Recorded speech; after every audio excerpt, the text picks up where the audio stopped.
नमस्कार मित्रांनो. आत्ता मी गेल्या 4-5 वर्षापूर्वीपासून जे एक बोलत होतो ग्लोबल वॉर्मिंगचा परिणाम, आता मी जे एअर इरिगेशनवर शेतीसाठी काम करतो आहे त्यावेळेसपासून म्हणत होतो आत्ता तर शेतीसाठी एअर इरिगेशनची गरज पडणार आहे, पडली आहे. परंतु त्याच वेळेस मी हे सांगायचो की लवकरच हे माणसांसाठी पण वापरायला लागेल तुम्हाला, आणि त्या दृष्टीने आता ती वेळ आलेली आहे की माणसांना पण एअर इरिगेशन करण्याची गरज पडते. तुम्ही जर आजचा पुण्यातले पेपर बघितले तर तुम्हाला पेपरमध्ये बातमी वाचली असेल की पुणे हे धुळीने पूर्ण गच्च भरलं आहे शहर. ही धूळ तुम्हाला बरेच प्रॉब्लेम निर्माण करते. त्यातल्या त्यात लंग इन्फेक्शनचे पेशंट याच्यातून खूप वाढत आहेत असं डॉक्टरांचं म्हणणं आहे.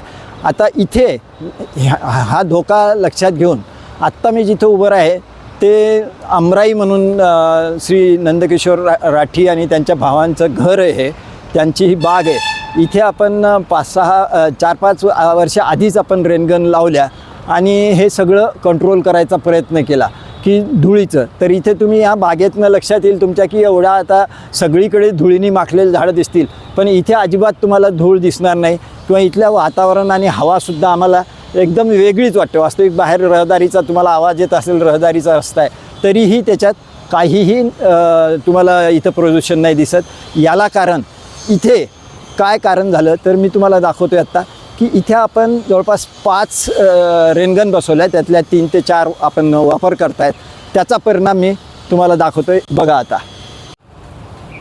आता हे बघा, ह्या रेनगन इथे चालू आहेत. ह्या रेनगननी इथे सगळ्या याच्यावर ह्युमिडिटी क्रिएट होते, म्हणजे एअर इरिगेशन होते. तर हे फरक हा तुम्हाला दिसेल की बाजूला वाहतूक असलेला रोड आहे, फुल ट्रॅफिक चालू आहे, बांधकामं चालू आहेत, पण इथल्या झाडांवर तुम्हाला कुठेही धूळ दिसणार नाही आणि झाडे एकदम हिरवेगार दिसतात. आता ही वेळ इथे जसं केलं आहे, ह्या जेवढ्याही सोसायट्या आहेत, बंगले आहेत, तिथे हे असं करायला लागणार आहे तुम्हाला.